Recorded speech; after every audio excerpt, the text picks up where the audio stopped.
மற்ற டேஸை பொறுத்த வரைக்கும் வேலை எப்படி இருக்குமோ இல்லையோ, ஆனால் அந்த ஃப்ரைடேனா கொஞ்சம் எக்ஸ்ட்ரா வேலைலாம் அதிகமாக இருக்கும். ஆனால் இந்த ஃப்ரைடே அப்போது ஒரே ஒரு பிரச்சனை மட்டும் எனக்கு இருக்காது. என்ன சமைக்கணும் அப்படின்ட்டு. ஏன்னா ஃப்ரைடேனாலே சாம்பார் அப்படின்றது மைண்டில் வந்து ஃபிக்ஸ் ஆகி தான் இருக்குது. நான் வந்து வீக்லி ட்வைஸ் வந்து சாம்பார் வந்து வைப்பேன். டியூஸ்டேனா கிள்ளி போட்ட சாம்பார், ஃப்ரைடேனா காய் போட்ட சாம்பார் அப்படின்ற மாதிரி.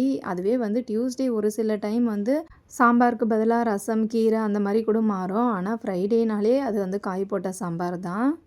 பாப்பாவுக்கு காலையில் பிரேக்ஃபாஸ்ட்டுக்கு தோசையும் கடலைப்பருப்பு சட்னியும் வச்சு பிரேக்ஃபாஸ்ட் கொடுத்து ஸ்கூலுக்கு அனுப்பி விட்டுட்டேன். மதியம் லஞ்சு வந்து கொடுத்து அனுப்புகிறதா சொல்லியிருந்தேன். எங்களுக்கு பிரேக்ஃபாஸ்ட்டுக்கு கூடவே அந்த ட்ரை ஃப்ரூட்ஸ் ஜூஸ் வந்து எடுத்துக்கிட்டோம். பிரேக்ஃபாஸ்ட்லாம் சாப்பிட்டு முடிச்சுட்டு சரி லஞ்ச் பாக்ஸ் வந்து ப்ரிப்பேர் பண்ணுறதுக்காக கிச்சன் உள்ள வந்து என்டர் ஆகிட்டேன். சாம்பாரும் கோவக்காய் ஃப்ரையும் தான் வந்து இன்றைக்கி லஞ்சுக்கு. கண்டிப்பாக பாப்பா கோவக்காய் ஃப்ரை வந்து சாப்பிட மாட்டான்னு தெரியும். இருந்தாலும் கொடுத்து அனுப்புறதுல ஒரு பாதியாச்சும் வயிற்றுக்குள்ளே போகும் அப்படின்ற ஒரு நம்பிக்கை தான்.